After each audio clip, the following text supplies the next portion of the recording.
रजलानी की धरती पर उपस्थित 36 कौम के पंच पटेलों, गुजर समाज के सरदारी, नौजवान साथी, सभी माता और बहना, यहाँ आए हुए पशुपालन बोर्ड के अध्यक्ष लाल सिंह जी, उपस्थित सभी सरपंच साहिबान,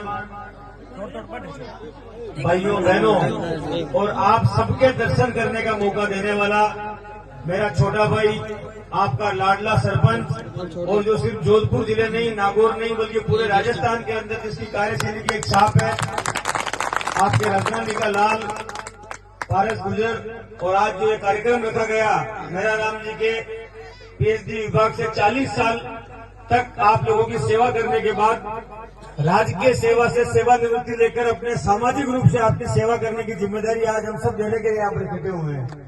क्योंकि आज मेरा राम जी भले राजकीय सेवा से सेवानिवृत्त हो गए, लेकिन अब इनको सामाजिक जिम्मेदारी निभानी है, ताकि समाज के अंदर घूम घूम के आप सब लोगों को साथ लेकर, और ये जो उपस्थिति आप सबकी यहाँ पर है, कार्यक्रम मेरा 5वां खुद जाने का था, वहां से मुझे भिलवाड़ा आसीन जाना था, पर पारस का फोन आया कि भाई साहब ये हमारी पूरी गोड़ाई, पूरी पंचायत यहाँ बैठी हुई है और अपने भाई, अपने बेटे धीरज गुजर को अपने बीच में देखना चाहती है और बुलाना चाहती है।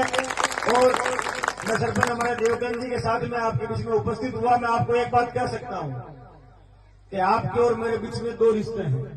एक रिश्ता तो खून का रिश्ता है, जो मेरी रगों के अंदर दौड़ता है, वो कहीं यहाँ पर हमारे गुजर भाई बैठे हैं, वो आपकी रगों के अंदर भी कोई खून है। और दूसरा रिश्ता है गरीबी का और किसानी का।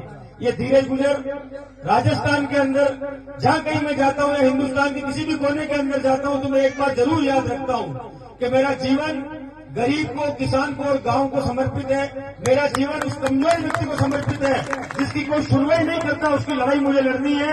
और मैं आपसे एक बात कह सकता हूं, चाहे यहाँ पर नौजवान साथी पारस है, चाहे यहाँ पर देवकरण जी है, चाहे अशोक जी है, चाहे और हमारे हीरालाल, दयाल और अन्य साथी यहाँ पर खड़े हुए हैं, एक बात जीवन में ध्यान रखना है, घोड़े हरदम पेट की तरफ मुड़ते हैं।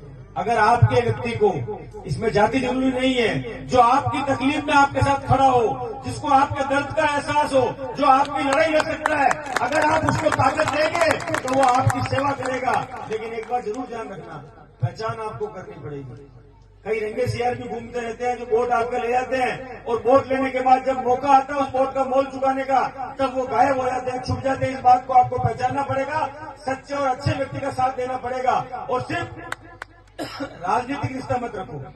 आज यहाँ पर आपकी इतनी बड़ी उपस्थिति बैठी हुई है, हर गांव का, हर जगह का आदमी यहाँ पर आया। इसका मतलब आज अगर मैं आपके बीच में आऊंगा नहीं तो आप मेरे बीच में नहीं आएंगे, ये अंधा कुआ है। तो ये पारस भी आपके सुख दुख में आके खड़ा हुआ होगा।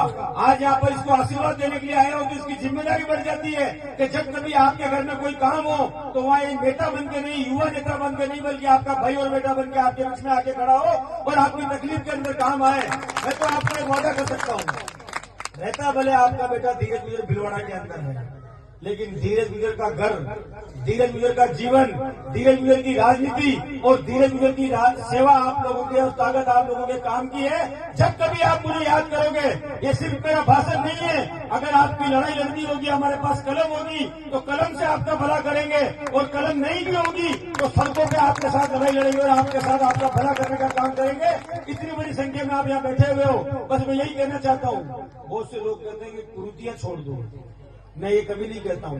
मैं हरदम 2 बात कहता हूँ, भगवान का मंदिर भी बनाना है ताकि हमारे अंदर सामाजिकता, संस्कृति और हमारी जड़ों से हमारी जुड़ाई हमारी बनी रहे, और शिक्षा का मंदिर भी बनाना है ताकि हमारी पीढ़ी आने वाली दुनिया के अंदर लोगों से मुकाबला कर सके। इसलिए भगवान की सेवा भी करो, अपनी सामाजिक परंपराओं का निर्वहन भी करो, अपनी संस्कृति को मत भूलो, क्योंकि जो अपनी संस्कृति को भूल गए वो लोग उजड़ गए। और गुजर अगर वीर गुजर है तो इसलिए है क्योंकि हमने हमारे जीवन को, हमारी संस्कृति को, हमारी परंपरा को और हमारी रगों के अंदर जो खून, त्याग, तपस्या और बलिदान का उसको भूला नहीं, इसलिए उसको भी याद रखो। और आने वाली दुनिया के अंदर लोग आपका सम्मान करें, इसलिए अपने हाथ के अंदर कलम लेके अपने बच्चों को पढ़ाओ लिखाओ और उनको नौकरी लगाओ। और गुर्जर का अर्थ मैंने आज बताया था 5वां खुद के अंदर, जब गुर्जर का संधि विच्छेद करते हैं तो गुर्जर बुराई का अंत करने वाला, कोई कहता शत्रु का नाश करने वाला। शत्रु से मतलब जो बुराई है, जो अन्याय है, उनसे लड़ने वाले को गुर्जर कहते हैं। इसलिए हमारी जिम्मेदारी है कि हम एक समाज के लिए नहीं,